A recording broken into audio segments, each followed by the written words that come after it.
Hey there, gang. Welcome back. Happy New Year. I hope everyone's doing well, recovering from the holidays.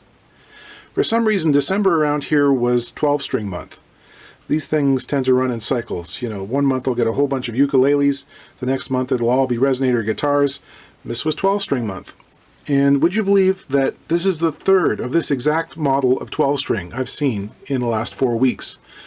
And it's old. This is a 1972 Epiphone. This is a 6834E.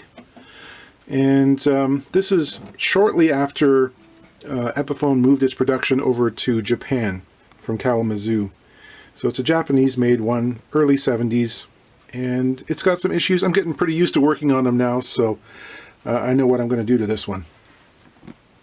The feature that makes these things memorable is that they have essentially a Fender-style bolt-on neck. Got like a 1-inch neck shaft that fits snugly into a pocket in the neck block. On the back here there's a cover plate. These tiny little screws aren't what do the work, don't worry.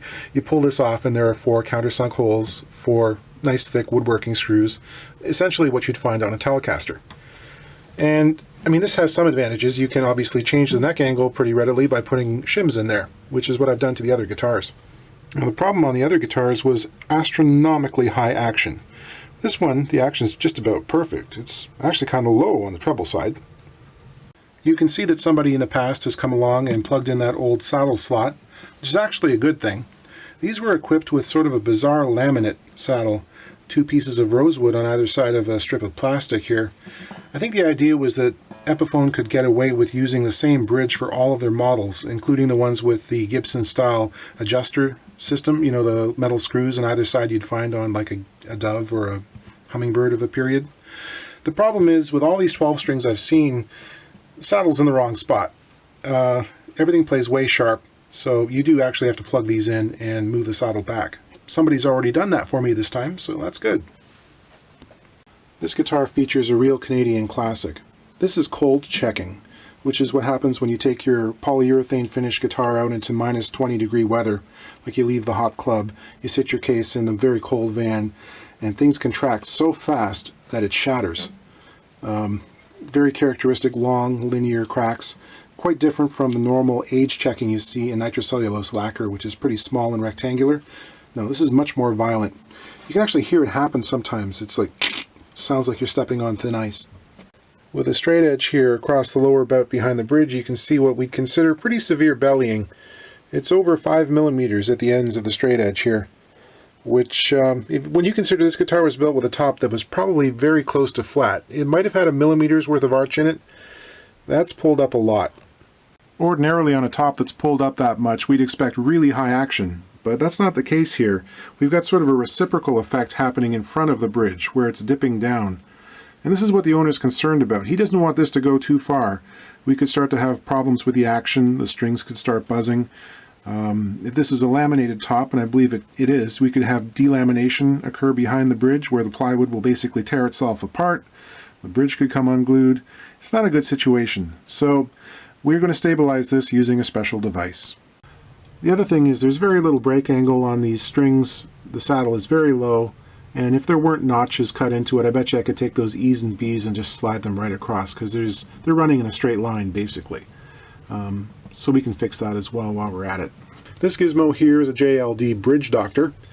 It's a device that gets installed on the underside of the bridge plate here under the bridge. And there is a dowel that extends from it all the way down to the tail block of the guitar.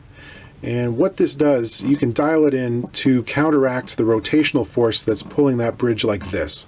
So you can use that dowel and force it up so that it's straight again. Keeps things in equilibrium.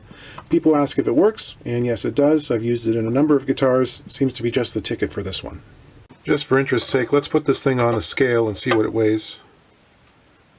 It's about 42 grams, which is 1.5 ounces. I love the instruction sheet that comes with this. It's got a real homespun quality. It was obviously not put together by a technical writer. I think your average person could probably get the info they need from it, but it's got some good gems in it too. Like, the screw should be tightened until the top is in a position near what it was new. Remember that all flat top guitars are not flat. And later, this is important, folks. Most guitars have to be played for a while, one word, before the wood relaxes and starts to sound the way it should. Words to live by. Looking inside here, we can see a big plywood bridge plate. Fantastic idea. This is what happens when you let an accountant design guitars. Of course, it doesn't have very much structural support against all that string tension. The plywood's too floppy, and the ball ends of the strings just tear it right up.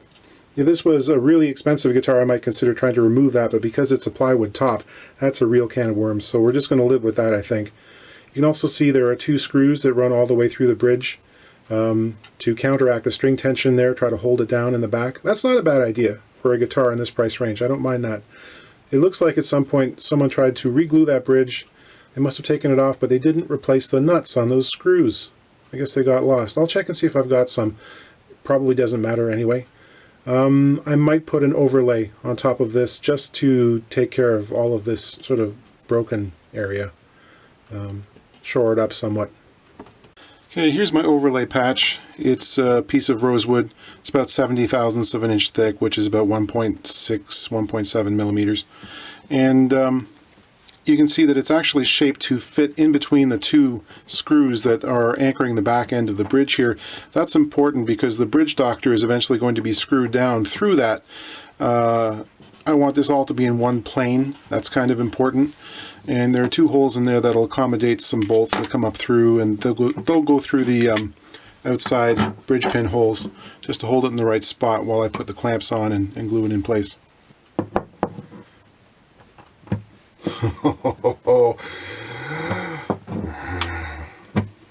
Someone glued the saddle in place. That's just idiotic. Don't do that, okay? Come on. Yeah, great.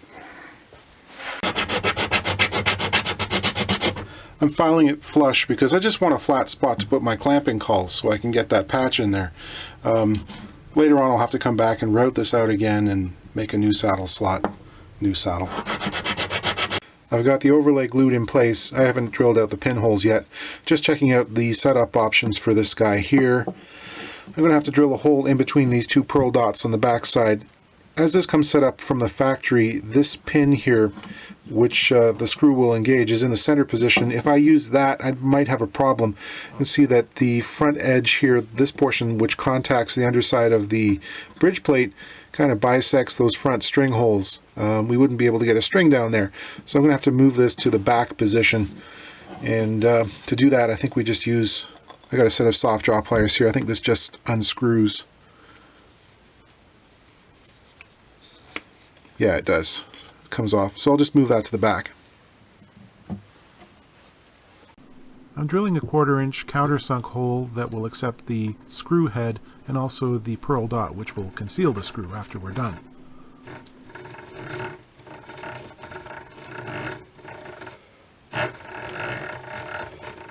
Next comes the through hole for the length of the bolt. With the Bridge Doctor screwed in place, I next mark the length of the dowel. 3/8 of an inch extra is removed, and then an Allen-headed bolt goes in that hole there. It's threaded, and that's what pushes against the dowel, creates tension, and that's how you adjust the device. Here's a shot on the inside with the bridge plate installed and the bridge pins inserted. You can see how it all lines up. You'll recall the difficulties I was having trying to get that saddle out of the slot.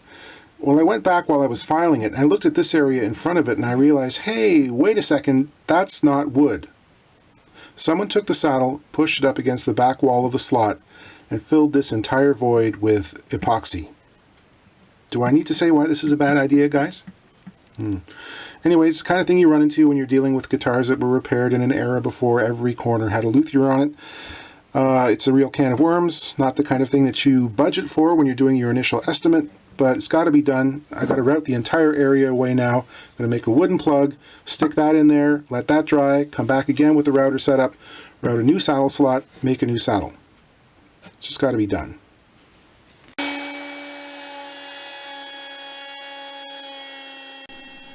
Yuck. Gross.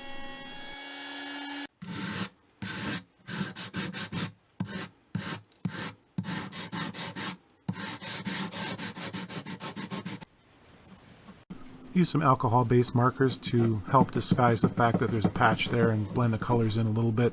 Try try to make the grain lines follow through, and then I'll put on a coat of oil.